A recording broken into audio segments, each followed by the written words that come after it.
Hi, I'm Jon Sicotte, executive editor of the Brewer Magazine. Welcome to another edition of the Brewer Magazine podcast. Make sure that you are liking and subscribing so that you can follow us along either on YouTube or Spotify. And of course, 24 hours a day, we are available for you at brewermag.com, or if you want to type it all out, thebrewermagazine.com for your business resource needs. And the Brewer Magazine podcast is sponsored by Square. Square keeps every corner of your brewery moving, from orders and payments to staff and data. Square helps you manage it all so you can focus on the good stuff. See how Square can help your business at square.com/good stuff. We're also sponsored by Keg Logistics. You can go to keglogistics.com for all those details. All right. Well, it is a competition season going on here in the home state that I live, Ohio. And it was for the very first time. The Ohio Beer Awards were announced last fall as being a new competition that the Ohio Craft Brewers Association, the OCBA, was going to be doing. I had a great chance to actually be a part of this as a steward. I'd never actually gotten a chance to do this on a larger level. Almost 500 beers were entered, over 100 breweries from Ohio, about a quarter of the amount that are in the state were entered. And it was all because of being encouraged by other state guilds, is even why Mary MacDonald and Justin Hemminger decided to do it. So I asked them if we could have a chat about this and learn a little bit about the background of putting a beer contest together for your state guild. So if you're a state guild member, a part of the board of directors, or you're just a brewery that really wants your state to have a beer contest for your state, this is a good chance to listen in and see what Mary and Justin from the Ohio Craft Brewers Association talked about. So enjoy it right now, and maybe you'll learn something, and hopefully we'll get more competitions in the states of your brewery. Check it out right here on the Brewer Magazine podcast. This Brewer Mag podcast is sponsored by Keg Logistics. Now's the perfect time to review your keg management strategy. Whether you're seeking a truly flexible keg rental program or intrigued by the seamless distribution freedom of paper fill, Keg Logistics is ready to craft a personalized solution for you, ensuring you receive the kegs you need precisely when you need them. For details, visit keglogistics.com/brewermag. Keg Logistics, modern solutions for keg efficiency. And we are joined here on the Brewer Magazine podcast with Mary MacDonald and Justin Hemminger of the Ohio Craft Brewers Association. Good to see your faces, guys. Glad to be talking to you here on the Brewer Magazine podcast. Hi, John. Long time no see. Yeah, not long at all. It was about a week ago that we were all at the I was going to say Rheingeist, but Mad Tree. We were at Mad Tree for the Ohio Brewers Award, or Ohio Beer Awards, the OBAs. And it's something that you guys decided to start doing. Who wants to talk? Why did you guys want to have a state-run contest? So I'll start. We as guilds are not terribly original all the time, right? And so we have brethren in other states who come up with good ideas, and then they try to convince the rest of us to do the things they're doing. And then sometimes we come up with good ideas and try to convince the rest of them to do what we're doing. And so we do a guild gathering. We do a summit about every 2 years. And the Texas Craft Brewers Guild put together a presentation that's like why you should run a state beer competition. And they were very persuasive. And so here we are 3 years later running our own state beer competition. So cheers to Caroline and Meg and Sheila and Travis. I tried to do a quick count of state guilds that have been doing it, and I think I came up with 9. And I know Missouri was also in their first year, I believe, this year. So it is interesting to see, what is doing what. But I guess, and Justin, maybe you can touch on this as well. Why is it important? Of a certain size. Yeah, right? Yeah. I think it's guilds of a certain size. So Texas, New York, Colorado, right? North Carolina. Right. So I feel like also we have more staff. So we have the greater ability to be a little more flexible and get these things done. I mean, I think you saw both of us running around during the competition doing different things, hopefully. Yeah. When you were pitched, Justin, about wanting to do this, I mean, did you feel like, yeah, this is something we need to do? I mean, we had conversations internally for a few years before we decided to do it. About whether or not we actually wanted to have a competition. And, we're we're a member-driven organization that's more or less guided by our board of directors, who are all brewery owners, right? And previous boards have not been as enthused of the idea of a competition, but our current board was like, "Yeah, let's do it. This will be this is a good opportunity to give feedback to brewers on the beers that they're making. It's a good opportunity for the people who are making award-winning beers to get some marketing value out of it. It's a good fundraiser for the organization. There are a lot more positives than negatives. If the biggest negative is our staff of 3 is running ragged a couple of weeks before our conference to do an award judging, then I think it's overall worth it, right? And then obviously as a few more state guilds have taken up competitions, it kind of made more sense for us to do it, and we had more examples to learn from, like Texas. I went to the FOBAB judging that's run by the Illinois Guild to kind of get some hands-on experience there too. I mean, I feel like the more states start doing this, and the more we have to lean on each other for information and knowledge on how to pull it off. It's something I would anticipate more guilds would start to do. Right. And I went to Texas to see how they do things. And then Paul he drove down to us to see how we do things, because they have one now, but they're going to start using Beer Awards platform, which is the software that we use. Right. And then if participation in the committee is an indication, like as soon as we formed the committee, I think it's now our largest committee and has the most participation, and everybody shows up for competition meetings, which are once a month. So I think we definitely made the right choice. Yeah, and let's talk about kind of the process of this. It wasn't just hey, let's throw this together and throw it together in the last few months. This has been over, I would say, close to a year, right, since you started forming that first committee. Like, what who did you lean on in the state to be able to be like, hey guys, you have experience, I want you to be a part of this. How did you kind of get your committee together? We have lots of brewers who have participated as judges in other competitions. And so I think that weighed very heavily on like the direction we went. So I think we looked very much at Oregon. We looked at Colorado's rules, Texas's rules, and I think those were also very much influenced by the Oregon rules. And so you'll see that if you read our judges handbook, or if you read our style guidelines, or any of those things, is it very much sounds like other state guilds competitions. I think Sean Yasaki was pretty instrumental in that, because he's judged the Oregon Beer Awards. We made him lead judge. He gave the discussion, the sort of orientation at the competition judging. We've got great John Haggerty, John Novotny, Kevin Ely, like Mike Pellicciati, lots of people who have judged again in the past. And so they definitely influenced how we were going to do things. And Justin said, we wanted to give people more feedback on their beers. Ohio does a great job on the national stage.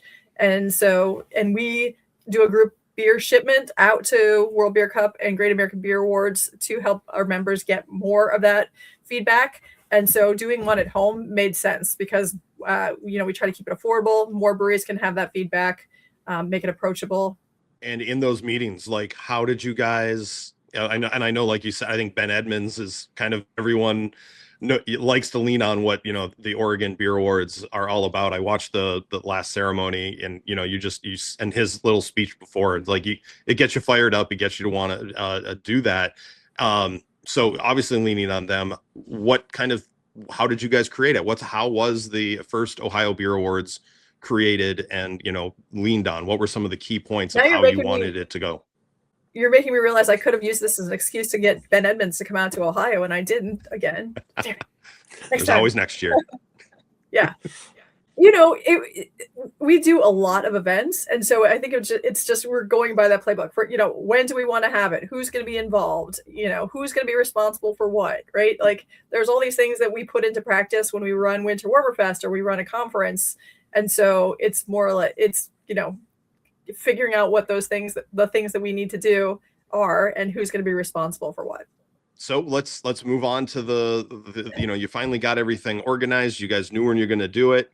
It's going to be the week before you guys have your state conference at the, which would have been this week. And then the judging was last week. Thank you, weather, for messing all that up. But we still get to talk about it. The awards, everything got done. So that's, it's as the conference didn't get done. But at least you guys, the award were happening. Like what did you, what's that? No spoilers.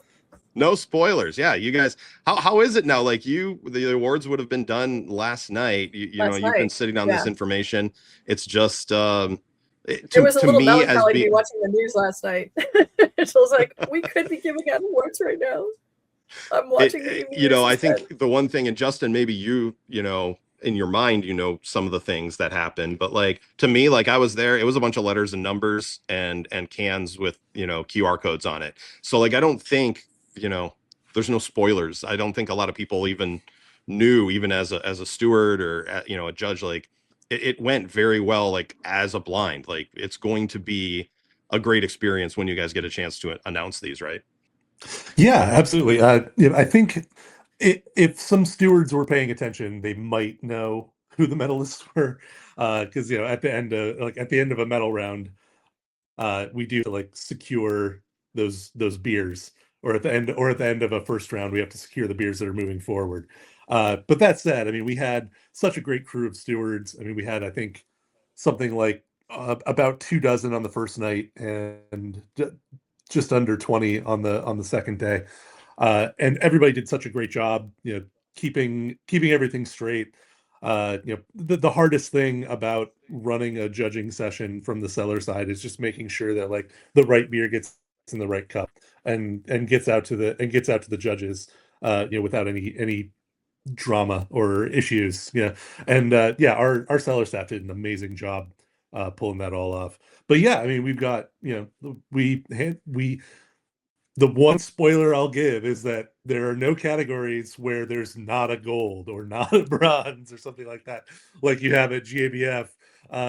So, as the person who will be emceeing the awards, you don't have to worry about being booed because there's not a gold to give out in a category. That's just mean, right?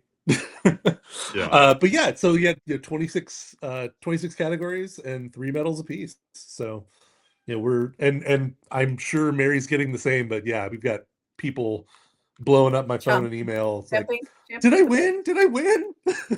When do we get to know who won? And believe me, I want to tell people as much as anybody, but we're gonna do it right. We're not deliberately delaying this. Right, exactly. And that's the thing, just, to backtrack is that with the winter weather, that if someone's listening to this, next week when it runs, that, we had all that cold weather, storms, it got dumped on. It was supposed to be happening in Dayton, Ohio. They got, a foot or more of snow in places. You guys had to cancel.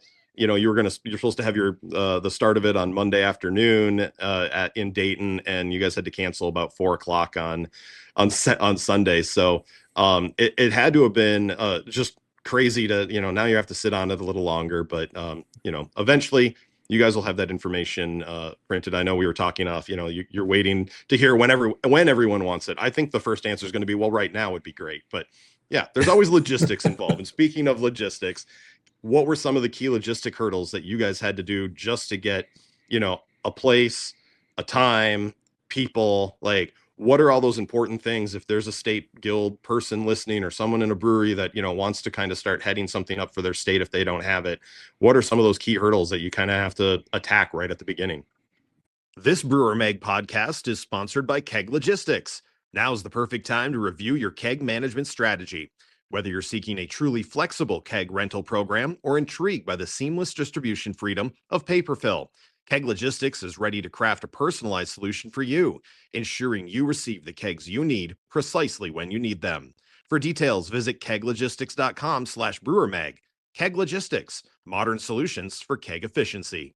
And this Brewer Magazine podcast is sponsored by Square. Square keeps every corner of your brewery moving, from orders and payments to staff and data. Square helps you manage it all so you can focus on the good stuff. See how Square can help your business at square.com/good stuff. And we thank Square for sponsoring the Brewer Magazine podcast.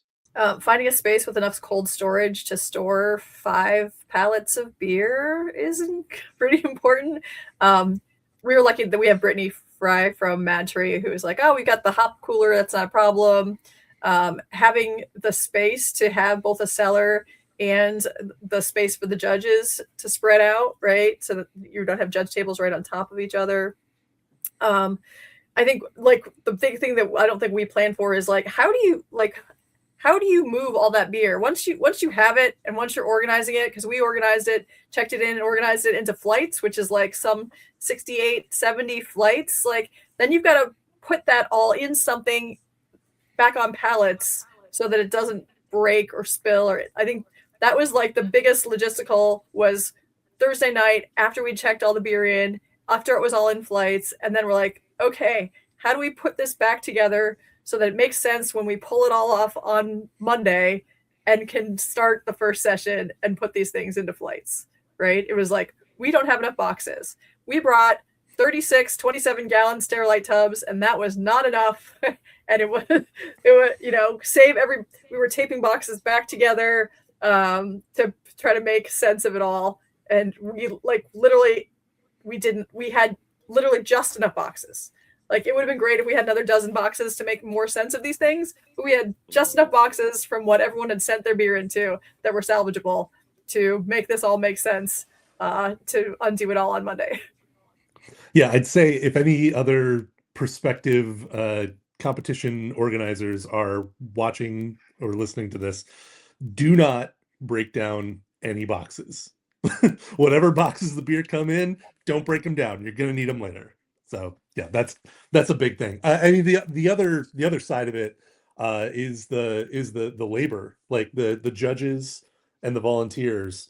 I mean, we had about 70 judges and about 24 cellar volunteers, and the scheduling of it. We decided to do our judging on a Monday and Tuesday because a lot of our judges are professional brewers, and those are the best days for them to get away from the brewery and spend a whole day or 2 days judging beer.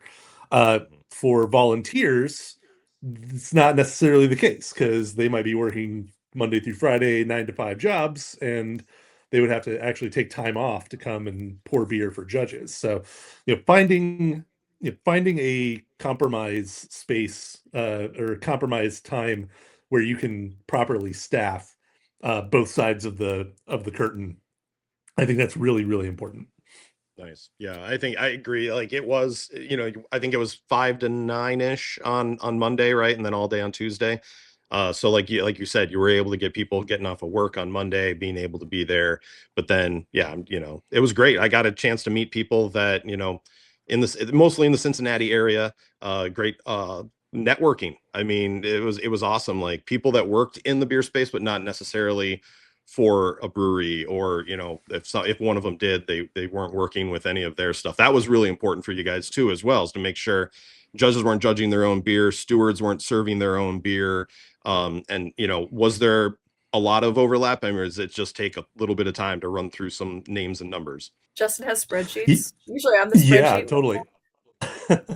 The nice thing about the software Beer Awards platform is you can export everything that you need out of that, right? Like all the entries, all the judges, any of the judges' conflicts with either beers that they entered, or if they have allergies or dietary restrictions, things like that you have to factor in before you decide who can judge what beer, right? So yeah, we just basically made a big matrix in Excel. Like, here's my list of judges, here's my list of categories, and here are all the conflicts, and then kind of put it together from there. Any feedback so far from judges, from stewards? Like, what for next year, what did you guys like? Oh yeah, we'll do that. Other than boxes, apparently boxes is number 1 on the list, but what's number 2 and boxes. 3?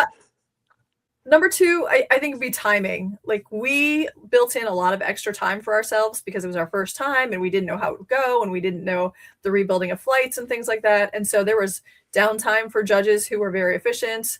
And so, the way we had set it all up, we couldn't start new flights until each session ended.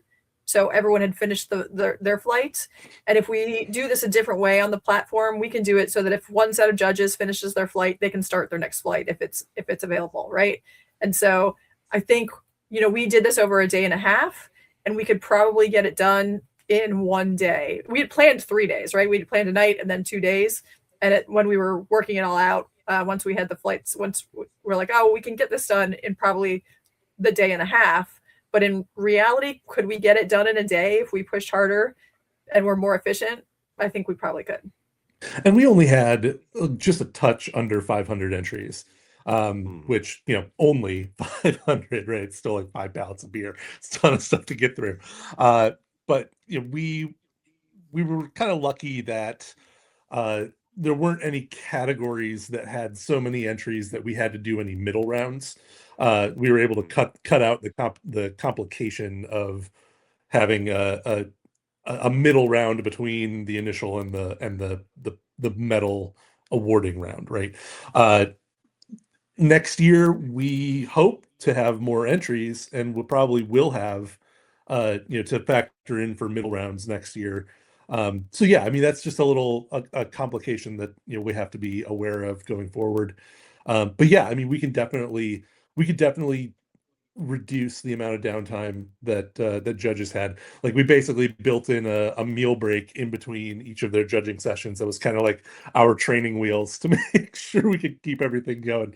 But yeah, I mean, look, having done it once now and understanding where the pain points are, I think next year we can make it even better.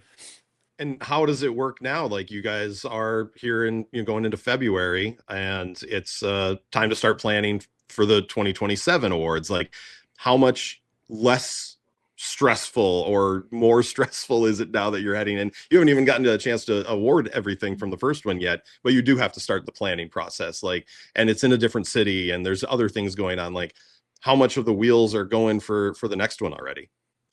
Well, we don't know where the next conference will be. So that's going to be, right? Like, unless we bump this one to Dayton in January 2027, right? Like, odds will be decent that it'll be in Cincinnati, because if we follow, we've got a rotation through which we run for the conferences. And so in theory, it could be in Cincinnati, and we've got a credit at the Cincinnati Convention Center. In which case, we've got Rangeist that has a space. Mad Tree's staff was unbelievable. Like, Ryan Blevins came back at 9:00 at night after putting his kids to bed, because he was the one who could operate the forklift that could take our pallets of beer and put them back into the cooler at night, right? And then stayed and hung out and had a beer. Like, their staff was just so helpful in getting everything done. So it made for a really great experience for us, because we didn't have to worry about that, right? We didn't have to worry about, oh, how are we going to get this beer back? Somebody's got it. So awesome. John, it should be easier, because we've got one under our belts, right? And so now, before it was just like so many unknowns about how this flows and who's going to do what, and making all the pieces come together. And so I think, like, first time events, you have huge butterflies. It went, I think, as well as we could have expected it to go. And so those unknowns are now known to us, right? We know that we don't have to have, when we do regional drops, we don't have to have a drop in the city that we're hosting the competition, because everyone's going to wait till the last minute to directly drop their beer at Mad Tree or wherever it is, right? And so you hopefully won't have to drive from Toledo to bring me beer, because that's going to be one of the stops now, is we're going to have a stop in Toledo instead of Cincinnati, because that just makes more sense. I was fine with that. We got to hang out. We got a nice, you had a hamburger. I had a nice little chicken wrap. I mean, we got to chat. So that was cool. Well, it's awesome. And I appreciate you guys, having me be a part of it as well. It just gives me an opportunity to see something from a different angle. Like, I have, judged homebrew competitions, but that was in either right here in my kitchen, or, at the back of someone's brewery really quick. And it was cool to get to see how organized, it can be, and how well it can be well. So I got to, applaud to both of you guys. You were busting your asses for all those days. And then the fact that, you got through it, and started moving into the next phase, and now we'll eventually, be able to get the awards out there. So I think it's really cool, and I appreciate you guys thinking of that this is something worthwhile of doing, and I wanted to be able to share it and like let other organizations, other guilds that have thought about it. It's a great opportunity to be able to get some more recognition for your state's beer. I think that's kind of the important as well, because when those awards are done, all of those breweries are going to announce it. The local TV, radio, newspaper, social media, that all becomes just another thing to help promote local breweries and local state beer. Thanks, Sean.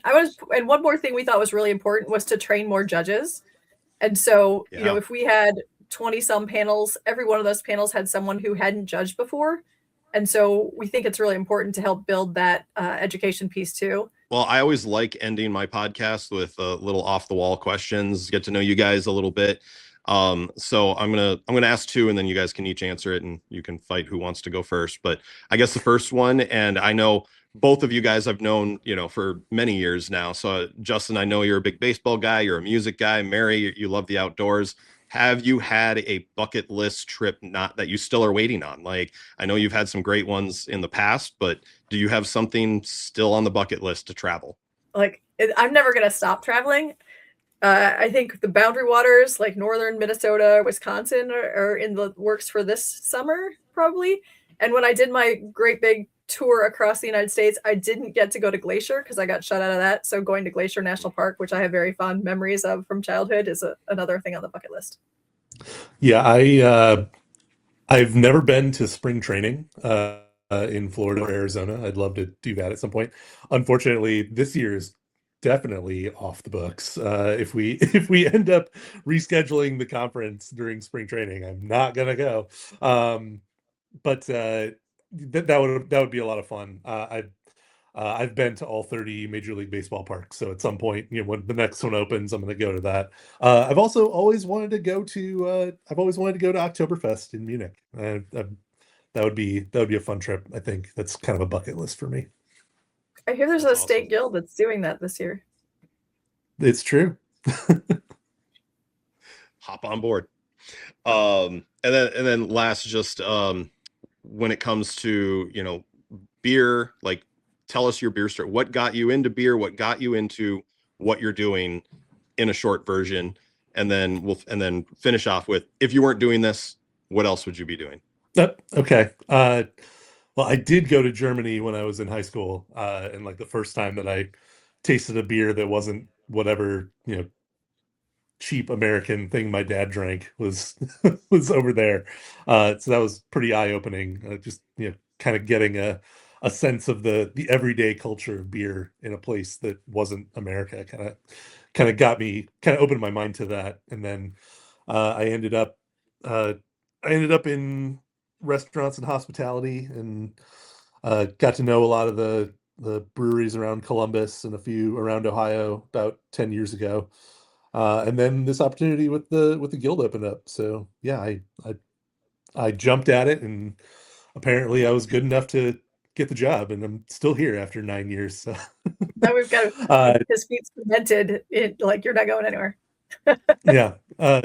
If I wasn't doing this, honestly, I don't know. I don't know what I'd be doing. So like I couldn't do what I do for the Ohio Craft Brewers Association for any other kind of trade group. Like, getting out of bed in the morning and having to be a cheerleader for fracking doesn't sound fun to me, but being a cheerleader for beer definitely does. How about you, Mary? I spent my junior year abroad through the Miami University Delebois European Center in Luxembourg, and I worked at a bar.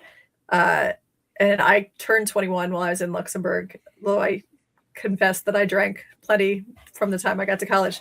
And just European beer was a whole new eye-opener, right? And so flavorful, and not at all what we were drinking when we were sneaking beer into our dorms in Miami. And so, like, I just couldn't, I was not, when I went back home for my senior year, I was not going to drink Busch Light or any of those things anymore, right? I might, Killian's might have been the lowest level of American beer that we would go to at that point. And then I started working, I've always worked for small independent businesses, and I was working for the North Market as the director of marketing. And we had a very successful Ohio Wine Festival, and we were standing on the porch, and my boss is like, hey, Barley's is over here. They've been there for a while. You think we could do this wine festival? You think we could do the same thing with craft beer? And I was like, well, hold my beer. And we created the Columbus Microbrew Festival. We're like, we weren't sure how it was going to go. And I think like 3,000 people showed up on the first night of the Microbrew Festival. And we're like, okay, well, this is going to go. There were 6 breweries in Columbus, 6 craft breweries in Columbus at the time. They were all there. And then the next year there were 8. And the next year there were 12. And then Ryan Geist came. And then, Mount Carmel came. Lots of little breweries found out about this thing and started coming to the North Market. And somewhere in there, they created the Ohio Craft Brewers Association, and it was being run by board members. And then at some point, Eric Bean became president and was like, we need a person. You know nonprofit stuff. What do you think about this organization? And we need someone to run it. And then they put out a job description, and I applied. And 13 years later, somehow I'm still here. I'm loving it. I love my job. That's my hashtag on like all my posts is I love my job. I love the people I work for. I've always worked for small independent businesses, and just helping them grow and nurturing those businesses and being a cheerleader, like Justin said, is very rewarding. They become like family. Dysfunctional as our family is, we still love them all. Do you see yourself staying, like if you weren't doing this, you'd be probably doing something in small businesses still? Yeah, probably. To Justin's point, like this is such a unique opportunity. And from my perspective, like I've started when there were only 58 breweries in Ohio and have grown, and now we have more than 400. And so I'm very rooted in this industry and organization now over the past 13 years. And I every once in a while I try to think, well, what would I do? And I have no idea. And I should probably think about that more because, at some point I should think about retiring. And Justin's have been with us for is this your 2017, right? Yeah, I'm 9 years in. Yeah. So like at some point Justin should get to drive this car and Mom should go, find a new car. But I don't know. I have no immediate plans. Well, I can definitely say as, someone that lives in Ohio and, runs a national magazine, I am happy to be, attached to you guys as having a state guild that's so strong. And, great that I finally get a chance to talk to you guys here on the podcast. But, I always appreciate being able to see you guys in person as well. So thanks so much for doing this. And I'm glad you guys got the awards off, without a hitch. They'll get awarded at some point. With your help, with lots of help. Lots of help. Yeah. Well, guys, thanks so much and cheers. And we appreciate you, John. You're stuck with us. Thanks, John. Sorry, not sorry. This Brewer Mag podcast is sponsored by Keg Logistics. Now's the perfect time to review your keg management strategy. Whether you're seeking a truly flexible keg rental program or intrigued by the seamless distribution freedom of paper fill, Keg Logistics is ready to craft a personalized solution for you, ensuring you receive the kegs you need precisely when you need them. For details, visit keglogistics.com/brewermag. Keg Logistics, modern solutions for keg efficiency.